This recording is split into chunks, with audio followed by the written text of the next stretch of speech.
નમસ્કાર દર્શક મિત્રો, હું અશોક પરમાર સહયોગ દ્વારા પ્રસ્તુત ન્યૂઝ 20 ગુજરાતીમાં આપ સૌ દર્શક મિત્રોનું હાર્દિક સ્વાગત કરું છું।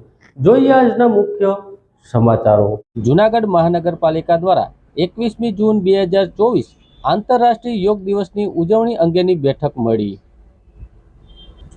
21મી જૂન 2024ના રોજ મહાનગરપાલિકા દ્વારા તાલુકા, નગરપાલિકા, ગ્રામ્ય વોર્ડ, શાળા, કોલેજ અને અન્ય સંસ્થાઓ દ્વારા કેન્દ્ર પર સ્વયં અને સમાજ માટે યોગ થીમ અંતર્ગત આંતરરાષ્ટ્રીય યોગ દિવસની ઉજવણી કરવાનું રાજ્ય સરકાર દ્વારા નક્કી કરવામાં આવ્યું છે।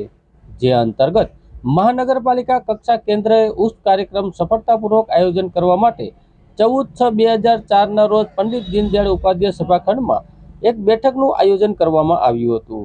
જેમાં નાયબ કમિશનર A.S. જાપડા તેમજ પોલીસ ઇન્સ્પેક્ટર અધિક્ષક B.C. ઠક્કર, જિલ્લા રમત વિકાસ અધિકારી ગૌરાંગ નરેશ તેમજ assistant commissioner Jayesh P. Vanza, શિક્ષણ અધિકારી જલ્પાબેન તેમજ ગુજરાત રાજ્ય યોગ બોર્ડ કમિટીના ચેતનાબેન ગજેરા તથા અધિકારીઓ, કર્મચારીઓ ઉપસ્થિત રહ્યા હતા। તેમજ જૂનાગઢ શહેરમાં આવેલ તમામ શાળાઓ, યુનિવર્સિટી, કોલેજ, જેલ, પ્રાથમિક શાળા તેમજ આરોગ્ય કેન્દ્ર, વોર્ડમાં તેમજ પોલીસ હેડક્વાર્ટર, ઔદ્યોગિક તાલીમ સંસ્થાઓમાં યોગ દિવસની ઉજવણી કરવાનું આહવાન કરવામાં આવ્યું। જૂનાગઢ જનરલ સિવિલ હોસ્પિટલ તેમજ જિલ્લા ઓર્ગેન ડોનેશન કમિટી જૂનાગઢ અને ગાયત્રી શક્તિપીઠ તેમજ સત્યમ સેવા યુવક મંડળ દ્વારા અંગદાન જાગૃતિ કાર્યક્રમ સિવિલ હોસ્પિટલ ખાતે યોજાયો। આ કાર્યક્રમના અધ્યક્ષસ્થાને રાજ્યના અંગદાન કાર્ય સાથે જોડાયેલા દિલીપભાઈ દેશમુખ ઉપસ્થિત રહ્યા હતા। તેઓની અધ્યક્ષતામાં ઉદ્બોધન કરતા જણાવ્યું હતું કે જીવન અને સંબંધોમાં પ્રેમ મહત્વનો ભાગ ભજવે છે। જો પ્રેમ ના હોય તો જીવનમાં તો હાસ્ય અને ખુશીની અનુભવી અશક્ય હોય છે। એવી જ રીતે અંગો શરીરમાં થતી ક્રિયાઓનો આધાર સ્તંભ છે। અંગદાન એટલે જ્યારે એક વ્યક્તિનું અંગ બીજામાં રિપ્લેસ કરવામાં આવે છે તો બીજી વ્યક્તિને નવું જીવનદાન પ્રાપ્ત થાય છે। તેવી વ્યક્તિને પુનર્જન્મ મળે છે અને અંગોના દાતા, અંગ પ્રયત્ન કરનાર વ્યક્તિના જીવનમાં ભગવાનની ભૂમિકા ભજવે છે। આજના દિવસ નિમિત્તે દરેક મનુષ્યએ જીવનમાં અંગદાનનું પ્રાણ લેવું જોઈએ, કારણ કે અંગદાન એ મહાદાન કહેવાય છે। જો મનુષ્ય જીવનમાં દરમિયાન એક અંગનું દાન કરે તો ઘણા લોકોના જીવન બચી શકે છે। સાથે સાથે એવું જીવન પણ જીવવું જોઈએ કે અંગદાનને પોતાની ક્યારેય પણ જરૂર ના રહે। વ્યસન મુક્ત ભારત, રોગ મુક્ત ભારતની પરિકલ્પના તેણે રજૂ કરી હતી। આ કાર્યક્રમમાં દીપ પ્રાગટ્યનું ઉદ્ઘાટન કરતા ભક્ત કવિ નરસિંહ મહેતા યુનિવર્સિટીના કુલપતિ ડોક્ટર ચેતન ત્રિવેદીએ ઉપસ્થિત સંબોધનમાં જણાવ્યું હતું કે ભારતમાં 1967 બોમ્બ ખાતે સૌ પ્રથમ કિડની ટ્રાન્સફર થઈ હતી। 1944 દિલ્હી એમ્સ ખાતે હૃદય ટ્રાન્સફર થયું હતું। 1955માં multi organize Apollo Chennai hospital ખાતે થયું હતું। 1998માં મદ્રાસ હોસ્પિટલ ખાતે ફેફસા ટ્રાન્સફર થયું હતું અને 1999માં અમદાવાદ ખાતે સ્વાયુ પેશીનું ટ્રાન્સફર થયું હતું। આ જાગૃતિ કાર્યક્રમમાં અંગદાતા વાલ્મીકી પરિવારના દિવંગત ઉર્મિલાબેન ઝાલાના પરિવારના સભ્યો અને સિવિલ સોસાયટીના સભ્યો તેમજ પ્રેરણા અને સંપર્ક યોગદાનની પ્રશંસા કરતા ડોક્ટર ત્રિવેદીએ ઉમદા સેવાને પ્રોત્સાહન આપવા અને માનવજાતની સેવા સાથે અન્ય લોકોને તેમજ અંગોનું દાન કરવા પ્રોત્સાહિત કરવા હિમાયત કરી જણાવ્યું હતું। અંગોનું દાન કરવું મહત્વ છે, તેના થકી મનુષ્ય બીજા મનુષ્યને જીવનદાન આપે છે અને ભક્ત કવિ નરસિંહ મહેતા યુનિવર્સિટી જૂનાગઢના કુલપતિ ચેતન ત્રિવેદીએ જણાવ્યું હતું કે ગિરનાર ભૂમિમાં થતા સત્કાર્ય ફળ તેમજ ઈશ્વર 10 ગણું પરત આપે છે।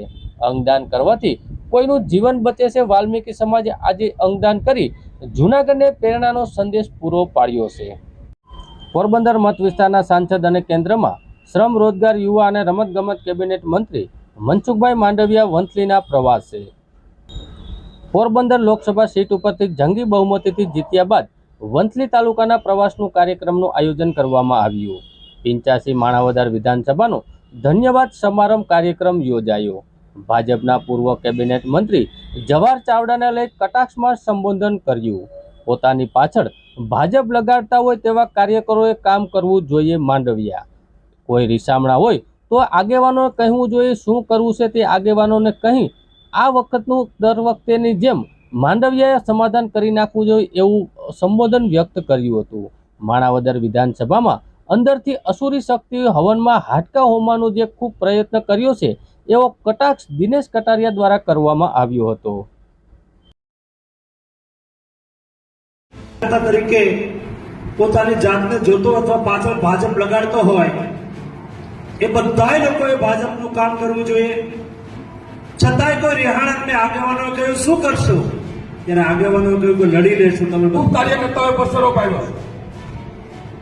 આ વિધાનસભાની અંદર અસુરી શક્તિએ હવનમાં હાડ Junagadh B division police station વિસ્તારમાંથી મોટરસાયકલ ચોરી કરનાર ઈસમને ચોરેલી મોટરસાયકલ સાથે ગણતરીની કલાકોમાં પકડી પાડી અનડિટેક્ટ ગુનાઓને ડિટેક્ટ કરતી Junagadh B division police. Junagadh B division police સ્ટેશનના ઇન્ચાર્જ પોલીસ ઇન્સ્પેક્ટર વિજય સાહેબની રાહબરી હેઠળ સ્ટાફના માણસો મિલકત સંબંધી બનતા અનડિટેક્ટ ગુનાઓને શોધી કાઢવા માટે સતત પ્રયત્નશીલ હોય ત્યારે જૂનાગઢ જિલ્લામાં બનતા ચોરીના અણશોધાયેલા ગુનાને શોધી કાઢવા માર્ગદર્શન પૂરું પાડવામાં આવ્યું છે. ત્યારે જૂનાગઢ કાળવા ચોક પાસે આવતા કોન્સ્ટેબલ રવિન્દ્ર વાંક અને કરશનભાઈ ભારાને બાતમી મળી કે ઉપરોક્ત મોટરસાયકલ ચોરી કરનાર ઈસમ જયશ્રી રોડ ઉપર કાલા કલરની હીરો હોન્ડા સ્પ્લેન્ડર રજિસ્ટર જી નંબર 8169 આગળ પાછળ નંબર પ્લેટવાળી મોટરસાયકલ જયશ્રી રોડ ઉપર લઈને આવતો જોવા મળતા મજગૂર ઈસમને રોકી મજગૂર ઈસમને મોટરસાયકલના કાગળોને આધારે પુરાવો માંગતા મજગૂર ઈસમ ફરતું બોલતા તેને સંતોષકારક જવાબ ન મળતા ચોરી ગયેલું મોટરસાયકલ શોધી કાઢવામાં બી ડિવિઝનને સફળતા મળી છે. ત્યારે Junagadh B division police station વિસ્તારમાંથી ચોરી કરનાર ઈસમને મોટરસાયકલ સાથે ગણતરીની જ કલાકોમાં જૂનાગઢ બી ડિવિઝન પોલીસે પકડી પાડ્યો હતો.